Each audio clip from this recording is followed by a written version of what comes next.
हमारी संस्कृति, हमारे संस्कार सदा रहें हमारे साथ। सब्सक्राइब करें तिलक। सत्राजीत को बहुत अहंकार हो गया है। उसे राजा के अधिकार समझाने जा रहा था मैं। राजा का सबसे पहला कर्तव्य है कि वो अपनी प्रजा की रक्षा करे।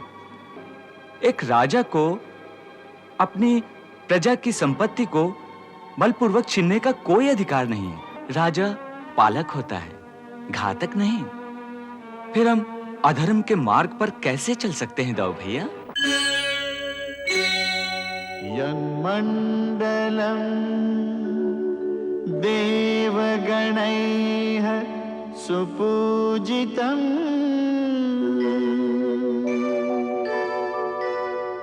विप्रैः स्तुतं भावन मुक्तिकोविदम्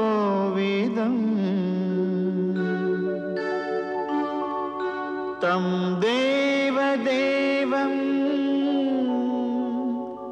प्रणमामि सूर्यम् पुनातु मां तत्सवितुर्वरेण्यम्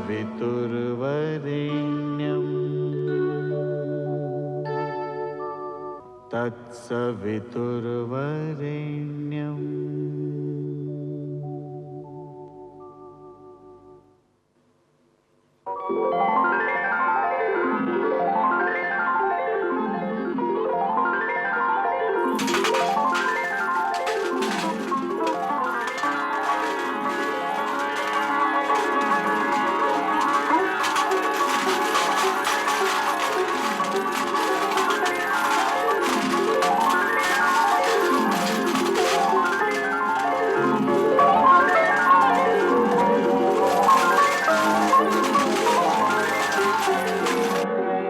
सत्राजीत तो इस समय सबसे धनवान हो रहा है।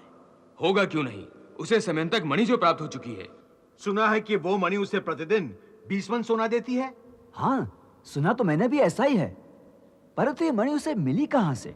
भूमि से, और कहां से? तो भूमि से मिली हुई संपत्ति पर किसी एक व्यक्ति का अधिकार होता है। आपका क्या मत है इसमें सात्यकी जी? मेरे मत से तो ये बात कोई ठीक नहीं है। एक आदमी ही उस मणि के वैभव का भोग करे, इसलिए सत्राजीत को यह मणि राजकोष में दे देनी चाहिए। राजकोष में क्यों दे देनी चाहिए? ये मणि तो सत्राजीत को उसकी अपनी भूमि से मिली है, जिस पर उसका पूरा अधिकार है। आपका क्या कहना है क्रूर जी?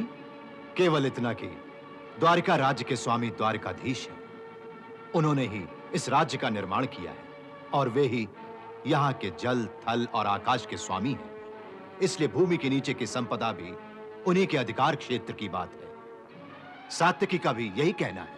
परंतु प्रजा भूमि से जो अन्न प्राप्त करती है, उस पर तो प्रजा का ही अधिकार होता है। उसे राजकोष में क्यों नहीं जमा कराया जाता? प्रजा का पालन और राज्य की सुरक्षा एक राजा का परम कर्तव्य होता है। इसलिए तो प्रजा जो अन्न उत्पन्न करती है, उसका कुछ अंश ही राजकोष में कर के रूप में जमा कराया जाता है। अन्न प्रजा के श्रम की उत्पत्ति है, परंतु भूगर्भ से जो संपत्ति प्राप्त होती है, वो श्रम की उत्पत्ति नहीं है। इसलिए वो संपत्ति राजकोष में जमा कराना ही उचित होता है।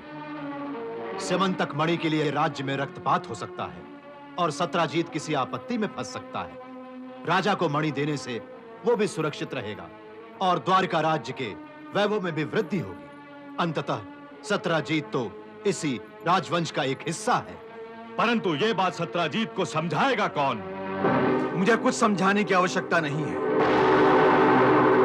मैं सब समझता हूं। ये समंतक मणि सिर्फ मेरी संपत्ति है, मेरी। सत्राजीत और प्रसेनजीत दोनों भाई कायर नहीं हैं, जो अपनी संपत्ति की रक्षा ना कर सके। अब फिर ये मणि तो मेरे भाई को अपनी भूमि से प्राप्त हुई है, तो फिर हम इसे किस लिए द्वारकाधीश को दे दे? इसलिए कि इसमें पूरी द्वारिका का हित है। इस मणि से जो सोना निकलेगा, वो नगर जनों के हित में प्रयोग किया जाएगा। इससे सारे संसार में द्वारिका राज्य की प्रतिष्ठा बढ़ेगी, घटेगी नहीं। सत्राजीत, तुम्हारे स्वामित्व मणि होने से केवल तुम्हारी ही प्रतिष्ठा बढ़ रही है। द्वारिका राज्य की नहीं।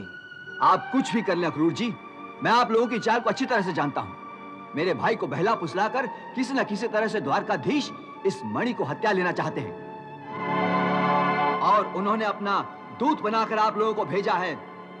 जाओ उनसे कह दो कि समंतक मणि प्राप्त करने के सपने को भूल जाएं।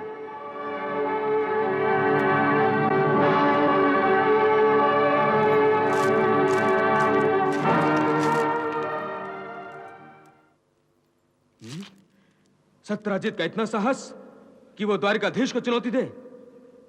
सात्यकी, जरा फिर से कहो तो उसने क्या कहा था? यही दाव भैया कि द्वारकाधीश ने हमें दूत बनाकर स्यामंतक मणि को हथिया लेने के लिए भेजा है। मेरे ही राज्य में रहेगा और मेरी निंदा करेगा। मैं पूछता हूं कि उसकी इतनी हिम्मत कैसे हुई कि वो एक राजा के अधिकारों को चुनौती दे सके? क्या एक समयंतक मणि ने उसे इतना दुस्साहसी बना दिया है? तुम लोगों की बातों से तो लगता है कि उसे राजा के अधिकारों से परिचित कराने का समय आ गया है। चलो। किसे क्या परिचय देने जा रहे हो दाऊ भैया?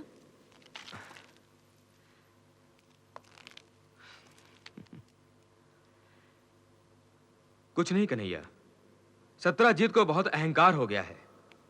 उसे राजा के अधिकार समझाने जा रहा था मैं। किस लिए? इसलिए कन्हैया कि एक सैमंतक मणि के कारण वो स्वयं को द्वारिकाधीश से बढ़कर समझने लगा है। वासुदेव, हम लोग भी सत्यराजीत को यही समझाने गए थे कि वो मणि द्वारिकाधीश के योग्य है, इसलिए वो मणि राजा को भेंट कर दे, परंतु उसने हमारी बात का निरादर कर दिया। हाँ, और वो उसे अपनी निजी संपत्ति मान बैठा है। और इसलिए कन्हैया मैं उसे स्वयं हस्तगत करने जा रहा हूं। क्या बलपूर्वक दाऊ भैया? हाँ कन्हैया, जब बहुत समझाने पर भी कोई ना माने तो बल का प्रयोग न्याय संगत है। क्या ये एक राजा के अधिकार का दुरुपयोग नहीं होगा दाऊ भैया? दुरुपयोग? क्यों? क्योंकि राजा का सबसे पहला कर्तव्य है कि वो अपनी प्रजा की रक्षा करे, उसका पुत्रवत पालन करे, अपनी प्रजा की संपत्ति और उसके वैभव को सुरक्षित रखे। एक राजा को अपनी प्रजा की संपत्ति को बलपूर्वक छीनने का कोई अधिकार नहीं है। यदि राजवंशी अत्याचारी हो जाएगा तो एक राजा और दस्यु में क्या अंतर रह जाएगा? धर्म के अनुसार राजा पालक होता है, घातक नहीं। फिर हम अधर्म के मार्ग पर कैसे चल सकते हैं दाऊ भैया? तो क्या स्यमंतक मणि उसकी निजी संपत्ति हो गई है? निश्चय ही, वो सत्यजीत की संपत्ति है। उसे उसी के अधिकार में रहने देना चाहिए। वो हमारी संपत्ति कदापि नहीं, अक्रूर जी।